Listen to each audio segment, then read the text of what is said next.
الحمد لله رب العالمين والصلاة والسلام على سيد الأنبياء والمرسلين أما بعد أعوذ بالله من الشيطان الرجيم بسم الله الرحمن الرحيم وما أنفقتم من شيء فهو يخلفه وهو خير الرازقين صدق الله العظيم قال رسول الله صلى الله عليه وسلم داووا مرضاكم بالصدقة أو كما قال عليه الصلاة والسلام وعن أبي هريرة رضي الله تعالى عنه أن النبي صلى الله عليه وسلم قال ما من يوم يصبح العباد فيه إلا ملكان ينزلان فيقول أحدهما اللهم أعط منفقا خلفا ويقول الآخر اللهم أعط ممسكا تلفا متفق علیہ۔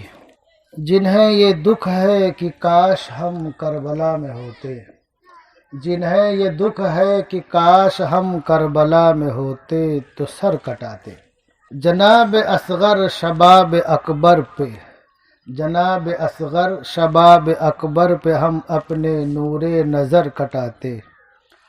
میں ان پہ واضح یہ کر رہا ہوں، میں ان پہ واضح یہ کر رہا ہوں، یزیدیت سر اٹھا رہی ہے۔ یزیدیت سے مراد ظلم۔ میں ان پہ واضح یہ کر رہا ہوں، یزیدیت سر اٹھا رہی ہے۔ تم اپنے ارماں اب نکالو، تم اپنے ارماں اب نکالو، حسینیت پھر بلا رہی ہے۔ اٹھاؤ علم کر کے عزم، اٹھاؤ علم کر کے عزم، جگہ جگہ رسم گاہ بنا دو، جہاں جہاں ظلم ہو رہا ہے وہاں وہاں کربلا بنا دو۔ حضرات محترم، 1445 ہجری کی آج عید الفطر ہے، جس کے دو گانے کی ادائیگی کے لیے ہم تمام حضرات جمع ہوئے ہیں۔ یہ اللہ تبارک و تعالیٰ کا بے پایا شکر و احسان ہے کہ اس نے ہم تمام لوگوں کو رمضان کے مقدس مہینے کی برکات کے حصول کے لیے اور اپنی دربار میں سربسجود ہونے کے لیے صحت و عافیت سے نوازا۔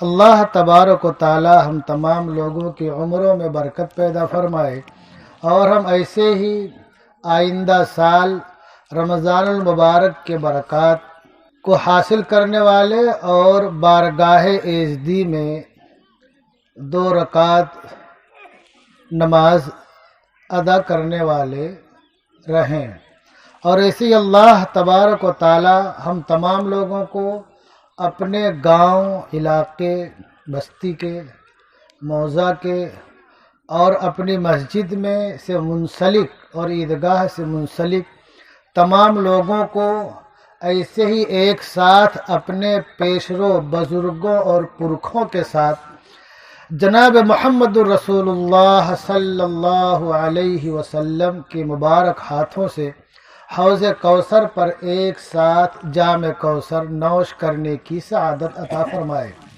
حضرات محترم، 1445 ہجری اپنے حالات اور تاریخی واقعات کے اعتبار سے بہت ہی کربناک ہے اور بہت سی ایسی باتوں کو اپنے اندر لیے ہوئے ہے جو صدمہ ہی نہیں بلکہ صدموں کا ایک بہت بڑا انبار ہے۔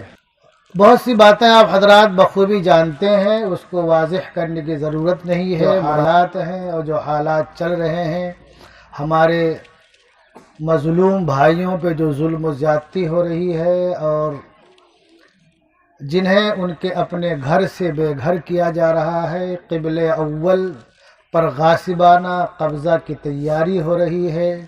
اللہ تبارک و تعالی اپنے تمام بھائیوں کی دستگیری فرمائے، مدد فرمائے، نصرت فرمائے، اور وہ دن آئے کہ ہم اپنی آنکھوں سے انبیاء کی سرزمین میں اپنے بھائیوں کو کامیاب و کامران، خوش و خرم دیکھیں، اور بغیر کسی روک و ٹوک کے، جیسے کہ ہم حرمین شریفین کی زیارت کے لیے جاتے ہیں اور وہاں مناسک حج اور عمرہ کی ادائیگی کے لیے جاتے ہیں، روضہ اطہر کی زیارت کے لیے جاتے ہیں، ایسے ہی اللہ تبارک و تعالی ہم تمام لوگوں کو قبلہ اول کی زیارت کے راستے پیدا فرمائے اور اسباب غیب سے پیدا فرمائے۔ حضرات محترم، یہ عید الفطر جو ہے دیکھا جائے تو خدائی انعام کا دن ہے اور اللہ تبارک و تعالی کی طرف سے اس کی انعامات، توجہات اور نوازشوں کا دن ہے، اور جو رات گزری اس کو اسی لیے لیلۃ الجائزہ بھی کہتے ہیں۔ اللہ تبارک و تعالیٰ کی طرف سے انعامات کی رات ہوتی ہے، یہ دن بھی انہی میں سے ہے۔ اس دن میں خاص طور سے کچھ ایسی باتیں ہیں جن پر دھیان دینا بہت ضروری ہوتا ہے۔ تو کچھ باتوں میں سے سب سے اہم بات ہے صدقہ، یعنی صدقہ فطر۔ حقیقت یہ ہے کہ صدقہ فطر جو ہے ہر مال کے نصاب پر واجب ہے، اپنی طرف سے، اپنی نابالغ اولاد کی طرف سے۔ عیدگاہ میں آنے سے پہلے ہمیں اسے ادا کر دینا چاہیے، اور پہلے ادا کرے تو اور اچھی بات ہے، تاکہ مسکین پریشان حال کے کھانے کا اسباب ہو جائے، اس کے گھر میں چولہا جل جائے، گھر میں بھی اچھے اچھے کھانوں کی خوشبو بکھر جائے، اس کے بچے بھی خوشی میں شریک ہو جائیں۔ لیکن افسوس یہ ہے کہ پتہ نہیں کیا وجہ ہے، اپنے یہاں جو ہے عام طور سے عید کی نماز کے بعد فطرہ نکالنے کا رواج ہے۔ ہمارے بہت سے بھائیوں نے یہ بتلایا کہ ہم عید کی نماز کے بعد جو دیتے ہیں وہ فطرہ نہیں ہوتا، اسے صدقے نافلہ ہوتا ہے۔ فطرہ ہم جو اولا، بہتر، مستحب اور جو سنت طریقہ ہے نماز سے پہلے دینے کا، ہم وہ پہلے ادا کر لیتے ہیں۔ اگر ایسا ہے تو اچھی بات، بہت اچھی بات ہے، خیر کی بات ہے۔ اس طریقے سے ہم صدقے واجبہ بھی پہلے دے دیتے ہیں، بعد میں صدقے نافلہ کرتے ہیں، تو ہم ڈبل ثواب کے مستحق ہو جاتے ہیں۔ لیکن اگر ایسا نہیں ہے تو ہمیں آئندہ سے اس کا عزم کرنا چاہیے، مسئلے کو ذہن میں رکھنا چاہیے کہ صدقے فطر جو ہے سب سے پہلے عید کی نماز کو آنے سے پہلے تک ادا کر دے، اس کے بعد عیدگاہ آئے۔ اب ہمارے ذہن میں یہ ہے صدقات کے تعلق سے، زکوٰۃ اور صدقہ فطر، یہ دو چیزیں اپنے اپنے موقع اور محل پر مال کے نصاب پر واجب ہوتی ہیں۔ ہم انہی دو چیزوں کو عام طور سے پکڑ کے بیٹھے ہیں، اس کے علاوہ جو اور اللہ کی راہ میں خرچ کرنے کے مواقع ہیں، اللہ نے جو ترغیب دیا ہے اس سے ہم غافل ہو جاتے ہیں۔ جبکہ سورہ بقرہ آیت نمبر 177 میں اللہ تبارک و تعالیٰ نے بہت ہی زور دے کر کے اعلان فرمایا، لَيْسَ الْبِرَّ أَن تُوَلُّوا وُجُوهَكُمْ قِبَلَ الْمَشْرِقِ وَالْمَغْرِبِ وَلَكِنَّ الْبِرَّ مَنْ آمَنَ بِاللَّهِ وَالْيَوْمِ الْآخِرِ۔ بھلائی اور خیر اور نیکی کے کام کو اللہ نے کیا فرمایا؟ اللہ اور روز آخرت پر ایمان، والملائکہ فرشتوں پر ایمان، والکتاب اللہ کی کتابوں پر ایمان، والنبیین اور اللہ تبارک و تعالیٰ کے جتنے بھی پیغمبر آئے تمام پیغمبروں پر ایمان۔ آگے اللہ نے کیا فرمایا؟ وَآتَ الْمَالَ عَلَى حُبِّهِ ذَوِي الْقُرْبَى، اور مال کی چاہت کے باوجود اللہ کی خوشنودی کے لیے اپنے اعزا اقربا، رشتے ناتے دار پر خرچ کرنا۔ یہ جو اللہ مال خرچ کرنے کو یہاں بتلا رہا ہے، یہ زکوٰۃ کا تذکرہ نہیں ہے، یہ صدقہ فطر کا تذکرہ نہیں ہے۔ مطلب یہ جو ہمارے اوپر بعض حالات میں واجب ہوتا ہے مال نکالنا، یہ اس میں سے نہیں ہے، یہ اس کے علاوہ ہے، یہ اس کے علاوہ ہے۔ اللہ نے ترتیب کیا بتلائی؟ وَآتَ الْمَالَ عَلَى حُبِّهِ، یعنی مال کی اس کو چاہت بھی ہے، ضرورت بھی ہے، اس کے باوجود وہ مال اللہ کی راہ میں خرچ کر رہا ہے۔ کس کو دے رہا ہے؟ ذوی القربا، رشتہ داروں کو، والیتامیٰ یتیموں کو، مساکین مسکینوں کو، وابن السبیل، اور جو اپنے گھر میں بہت مالدار ہو گاؤں میں لیکن باہر چلا گیا، سفر میں ہے، وہ محتاج ہو گیا، تنگ دست ہو گیا، مال اس کا چھین لیا گیا، ضائع ہو گیا، غائب ہو گیا، پریشان حال ہو گیا، اس پر خرچ کر۔ والسائلین، اور مانگنے والوں پر، جو لوگ مانگنے آتے ہیں، لینے والے، چونکہ مومن کے تعلق صلی اللہ نے کیا فرمایا؟ وَفِي أَمْوَالِهِمْ حَقٌّ مَّعْلُومٌ لِّلسَّائِلِ وَالْمَحْرُومِ۔ مومن کی شان یہ ہے کہ ان کے اموال میں مانگنے اور نہ مانگنے والوں کا ایک متعینہ حق اور حصہ ہے، یعنی مومن حصہ لگا کے رکھتا ہے، مانگنے والوں کو بھی دیتا ہے، نہ مانگنے والوں کو بھی دیتا ہے۔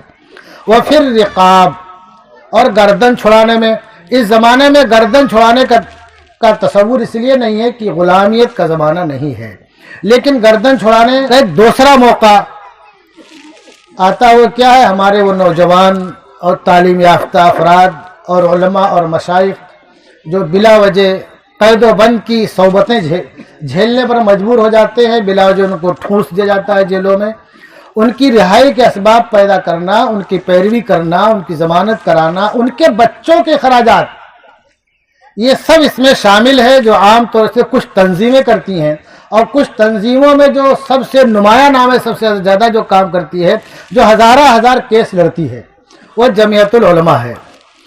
تو ایسی تنظیموں کو بھی دیا جائے۔ تو یہاں تک جو تذکرہ ہے مال خرچ کرنے کا، یہ تو نہ زکوٰۃ کا تذکرہ ہے نہ صدقہ فطر کا تذکرہ ہے۔ مفسرین نے اس کے تحت لکھا کہ بعض حالات میں زکوٰۃ و صدقے کے علاوہ، صدقہ فطر کے علاوہ جو ہے مال خرچ کرنا فرض بن جاتا ہے، مال خرچ کرنا فرض بن جاتا ہے۔ اور ہم فرض کس کو سمجھتے ہیں؟ فقط زکوٰۃ کو سمجھتے ہیں۔ واجب کس کو سمجھتے ہیں؟ صدقہ فطر کو سمجھتے ہیں۔ یعنی زکوٰۃ اور صدقہ فطر کے علاوہ ہی بعض حالات ایسے آتے ہیں بعض دفعہ اپنوں پر، اپنے بھائیوں پر، اپنے جاننے سننے والوں پر، کہ وہاں مال ہمیں خرچ کرنا فرض اور واجب ہو جاتا ہے۔ یہ سورہ بقرہ کے آیت نمبر 177 ہے، آپ حضرات خود ترجمہ دیکھ لینا، تفسیر دیکھ لینا۔ اب آگے اللہ نے فرمایا وَأَقَامَ الصَّلَاةَ، نماز قائم کرنا خیر کا کام ہے، وَآتَى الزَّكَاةَ، زکوٰۃ دینا۔ اب زکوٰۃ کا تذکرہ آ رہا ہے۔ وَالْمُوفُونَ بِعَهْدِهِمْ، اور لوگ جو کہ اپنے عہد و پیمان کو پورا کرتے، اذا عاہدوا، جب وہ عہد کر لیتے ہیں، وَالصَّابِرِينَ فِي الْبَأْسَاءِ وَالضَّرَّاءِ، اور وہ لوگ جو کہ صبر کرتے ہیں تنگ دستی میں، فقیری میں، محتاجگی میں، بھوکمری میں، والضراء، اور جسمانی بیماری میں، وحین البعث، اور جب دشمنان اسلام سے مقابلہ ہو، میدان کارزار میں ہو، تو ایسے وقت بھی صبر کرتے ہیں۔ اس وقت وحین البعث کی مثال آپ کے سامنے موجود ہے کہ چند گنے چنے لوگ اللہ کی رضا اور خوشنودی کے لیے اپنے جانوں کا نذرانہ بے دریغ پیش کر رہے ہیں۔ اللہ ان کے نذرانے کو قبول فرمائے۔ اولئک الذین صدقوا واولئک هم المتقون، یہی ایسے لوگ ہیں جنہوں نے سچ کر دکھایا اور یہی لوگ پرہیزگار ہیں۔ اب اس آیت کے پڑھنے کا مقصد و خلاصہ فقط چند لفظوں میں یہ ہے کہ ہم زکوٰۃ اور صدقہ فطر ہی کو پکڑ کر کے نہ بیٹھیں، بلکہ اس کے علاوہ بھی مال ہم خرچ کریں، اس کے لیے مواقع پر نگاہ رکھیں، مواقع دیکھیں ہمیں کہاں مال خرچ کرنا ہے، کن حالات میں خرچ کرنا ہے، کن لوگوں پہ خرچ کرنا ہے، ہمیں کن کی مدد کرنی ہے، کن کی دستگیری کرنی ہے، ہمیں کن کے گھر میں چولہا جلنے کا انتظام کرنا ہے، ہمیں کن کے گھر میں کوئی مریض پڑا ہوا اس کے علاج کا انتظام کرنا ہے، کن کے گھر میں لڑکیاں بالغ ہو گئی ہیں، شادی بیاہ کا مسئلہ ہے۔ دھیان رکھو، اسلام میں شادی بیاہ بہت آسان عمل ہے، بہت آسان۔ میں واقعہ بتا دوں، جناب محمد رسول اللہ صلی اللہ علیہ وسلم مسجد نبوی میں تشریف لائے تو دیکھا کہ وہاں چراغ روشن ہے، قندیل، تو آپ بہت خوش ہوئے اور آپ نے کہا یہ کام کس نے کیا؟ پہلی بار چراغ روشن ہوا، اس سے پہلے نہیں تھا، تو کہا یہ کس نے کہا؟ تمیم داری نے کیا۔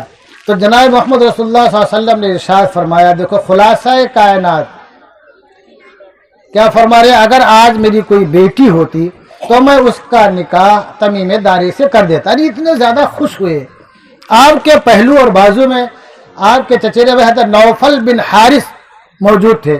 کہا یا رسول اللہ میری بیٹی موجود ہے ام المغیرہ، میری بیٹی کا اختیار آپ کو دیتا ہوں میں۔ تو آپ نے مغرب کی نماز پڑھانے آئے تھے، دھیان رکھو وقت ہو رہا تھا، لیکن اتنے مختصر وقت میں نوفل بن حارث کی دختر نیک اختر حضرت ام المغیرہ کا نکاح حضرت تمیم داری سے پڑھا دیا۔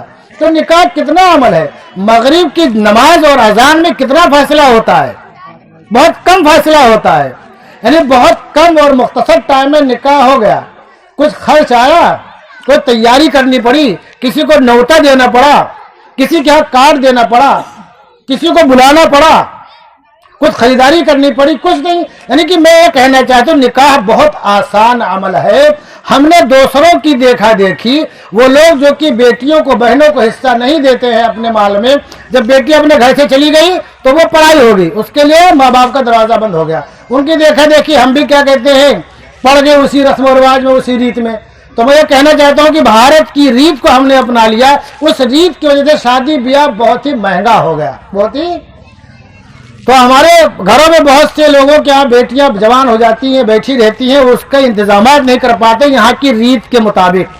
تو ہمیں نگاہ رکھنا چاہیے کہ اپنی بہن بیٹیاں جو کہ نکاح کا انتظار کر رہی ہیں، ان کے سروں میں چاندی چمکنے لگی ہے، ہم ان کے نکاح کا انتظام کریں اور ان پر مال خرچ کریں، ان پر مال خرچ کریں. یہ بھی مال خرچ کرنے کا ایک موقع ہے. اور ابھی جو حالات چل رہے ہیں ان حالات کے اعتبار سے اپنی بہن بیٹیوں کو مرتد ہونے سے بچانا ہے. ابھی ارتداد کی جو لہر چل رہی ہے، جو واقعات سامنے آ رہے ہیں، اتنی کثرت سے، تسلسل سے، اتنی تعداد میں معاملہ پیش آ رہا ہے کہ سننا اور پڑھنا مشکل ہو رہا ہے. تو اپنے مال کا ایک خاص بڑا حصہ ایسے مواقع پر بھی ہم خرچ کرنے کا حوصلہ رکھیں، ہمت رکھیں اور خرچ کریں. ہم کو زکوٰۃ تو دینی ہی دینی ہے، صدقے پھر ادا کرنا ہے، اس کے علاوہ بتا رہا ہوں میں. اور دھیان رکھو یہ صدقے کے تعلق سے بعض دفعہ ہمارے ذہن میں کیا آتا ہے کہ یار مال دوں گا تو کم ہو جائے گا. صدقہ کرنے سے، خیرات کرنے سے مال کبھی گھٹتا نہیں ہے، مال کبھی گھٹتا نہیں. سورہ بقرہ کی آیت نمبر 261 ہے کہ مثل الذین ينفقون فی سبیل اللہ کمثل حبۃ انبتت سبع سنابل فی کل سنبلۃ مئۃ حبۃ واللہ یضاعف لمن یشاء واللہ واسع علیم. کہ اللہ کی راہ میں مال خرچ کرنے کی مثال ایسی جیسے کہ دانا اور 7 بالیاں، ہر بالی میں 100 دانے، تو کتنا بڑھ گیا؟ 60 کتنا ہو گیا؟ 700 ہو گیا. اور اللہ کے کیا کہتے ہیں؟ اس سے زیادہ بھی اللہ جس کو چاہے گا بڑھا دے گا.